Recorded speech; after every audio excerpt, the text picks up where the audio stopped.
Webmecanics, c'est une solution de logiciel de marketing automation et de CRM. On est directement concurrent d'HubSpot, Marketo, Salesforce. On est basé à Annecy, donc on est européen. Et ça, c'est très important pour les data, parce qu'on n'est pas sujet aux lois extraterritoriales américaines. Et on est une équipe de 25 personnes. Et on sert aussi bien des clients de taille moyenne, PME, ETI, jusqu'à des grandes marques comme Crédit Agricole, SFR, Andros, etc. Justement, on a échangé pas mal de fois sur la relation client et l'expérience client. Est-ce que tu pourrais nous dire un petit peu quelles sont ces fameuses spécificités chez Webflow? Bah, nous, on a une relation client qui est organisée autour du Customer Success Manager. Donc, une fois que la vente est faite, en fait, on prend la main dès la formation initiale avec un Customer Success Manager qui va suivre le client toute sa vie durant et qui va organiser tout ce dont il a besoin, sachant qu'un client n'a pas besoin des mêmes choses au début, au milieu et en cours de vie. En fait, il y a des moments chauds où il va y avoir des nouveaux scénarios à mettre en place, peut-être une boîte qui a été rachetée, il faut déployer sur cette entité. Il y a des moments de support un peu chauds qu'il va falloir gérer avec le Customer Success Manager, on va en parler.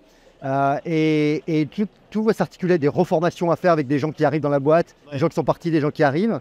Et en fait, on articule tout autour de ça.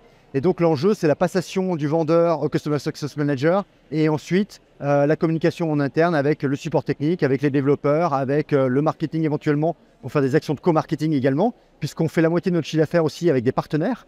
Donc, en fait, l'essentiel de nos clients, ce sont d'abord des intégrateurs, des revendeurs agences marketing et d'autres éditeurs logiciels qui intègrent nos solutions à l'intérieur de la leur.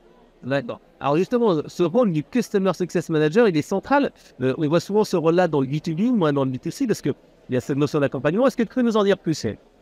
Alors, nous, on est en B2B, factuellement, parce qu'on n'a que des grosses boîtes, ou des boîtes tout simplement, qui, eux, peuvent être en B2B ou en B2C. Donc, ça s'organise pour nous toujours de la même manière, en revanche. Donc, on va avoir en fait un site de support qui est de mieux en mieux fait, j'allais dire, au fil des ans, puisqu'on rajoute des contenus tout le temps. Et en fait, les contenus sont construits par les gens du support. Donc, nous, les gens du support technique, sont ceux qui résolvent les tickets. Les tickets qui sont déposés par Internet. Par des clients, donc en général des sujets plutôt techniques. Et donc, à chaque fois qu'ils ont un sujet qui n'est pas traité par l'écrit, un article de blog ou par une vidéo, ils le font. Donc, ils ont une journée par semaine dédiée à ça. Donc, ils ont été formés.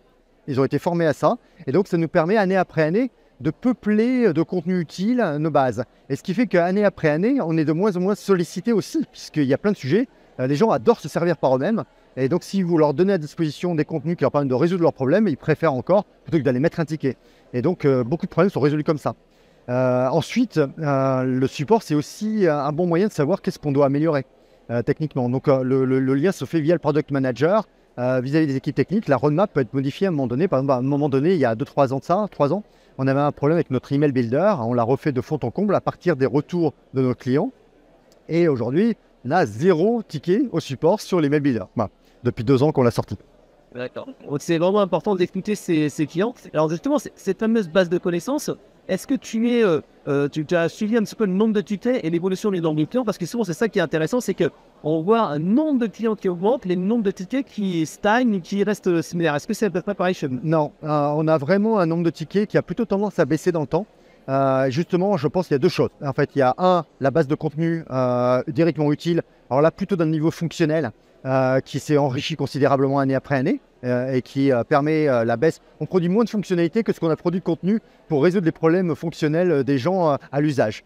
Et ensuite, les problèmes techniques, on les résout aussi au fur et à mesure et on a amélioré techniquement la scalabilité, l'utilisabilité, l'UX, etc. Ce qui fait qu'on a de moins en moins de tickets en fait en nombre, en volume, et surtout on les résout de plus en plus vite. Parce qu'il y a une forme de récurrence aussi des contenus, des process qui se sont améliorés en interne. Et aujourd'hui, pour donner quelques stats, on résout la prise en compte du ticket, elle est autour de 2 heures, entre 1 heure et 2 heures, vraiment de manière très stable depuis 3 ans. On a un taux de succès de résolution dans les 24 à 48 heures derrière, selon le type de problème, ce qui est assez court aussi. C'est exceptionnel qu'on dépasse, c'est epsilon quand on dépasse les 48 heures. Et on a un taux de satisfaction de résolution des problèmes de plus de 98%, de manière assez constante depuis 3 ans également. Alors donc là, c'est les FAQ, mais c'est Customer Success Manager. Alors quel est son rôle en fait chez vous et comment il fait que justement les clients soient plus satisfaits et qu'on réduit les taux d'incidents?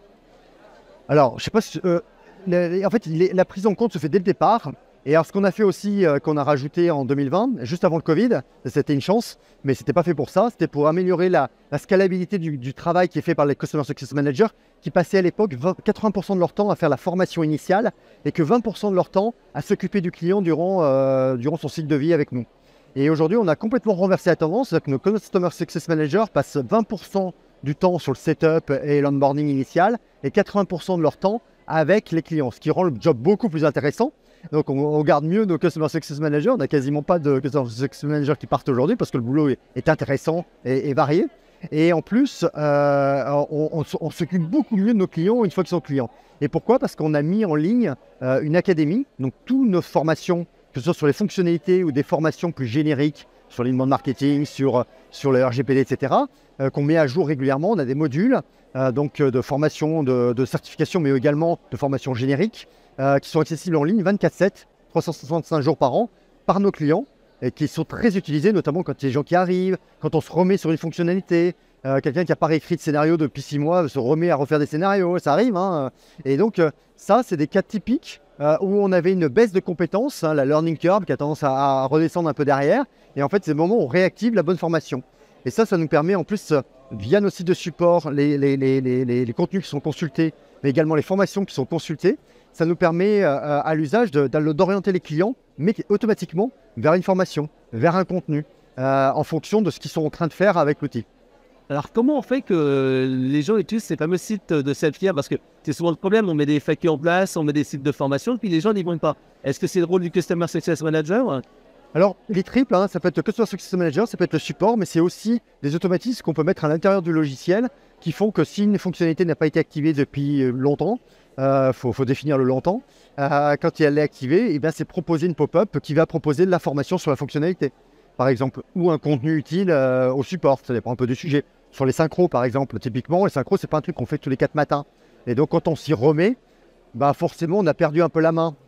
Donc, quand la personne va dans l'espace synchro, qui est en plus un peu caché volontairement, pour pas qu'on modifie trop de choses de manière inconsciente, c'est utile d'aller ramener les gens sur les FAQ iDouane ou de dire appelez votre Customer Success Manager, c'est un sujet qui est important, vous risquez de polluer vos bases, faites-vous accompagner. Alors justement, si tu peux nous dire un peu plus sur Webmecanic. Alors, tu as parlé tout à l'heure de Market Acquisition, de CRM, donc je crois que vous avez sorti une nouvelle fonctionnalité, une nouvelle version il n'y a pas longtemps, alors dis-moi tout. Comment on fait quand on sort des nouvelles fonctionnalités? Le produit Webmecanic, par exemple. Alors Webmecanic, on a deux solutions, Webmecanic Automation et Webmecanic Pipeline. Donc Webmecanic Automation, c'est le marketing automation qui va permettre de scénariser la relation client, soit pour des campagnes qu'on émet, soit pour des triggers qui vont se déclencher. Je donne un exemple du webinaire. Par exemple, le webinaire, il y a des campagnes en amont pour inviter les gens. Et après, il y a des campagnes très différentes. Selon que les gens sont inscrits, ne sont pas venus, on va envoyer le replay par exemple, sont venus, mais c'est des prospects ou des clients. Des prospects, nous, éditeurs logiciels, on va les orienter vers une démo. Si c'est des clients, on va les qualifier pour savoir quel est le besoin par rapport au sujet. Donc on a des campagnes différentes par exemple. Donc on va écrire des campagnes, on va faire de la segmentation dynamique et on va scorer pour avoir le niveau de chaleur. Et après ça va générer soit de nouvelles campagnes de nurturing ou autre, soit orienter vers une notification pour un commercial, mais également pour un Customer Success Manager par exemple, qui peut être notifié que tel client à un moment donné a eu telle attitude qui fait que ça serait intéressant qu'il l'appelle maintenant et non pas dans le rendez-vous qui est prévu dans 2 mois. D'accord. Alors justement, si on veut en savoir plus, comment on fait? On va sur nos sites par exemple, tout simplement, il y a tous les contenus, on a beaucoup de vidéos aussi sur YouTube, donc on a beaucoup de contenu marketing, et de toute façon, ne vous inquiétez pas, on va vous voir, donc on vous appellera au moment idoine. Bon, merci. Merci Frédéric.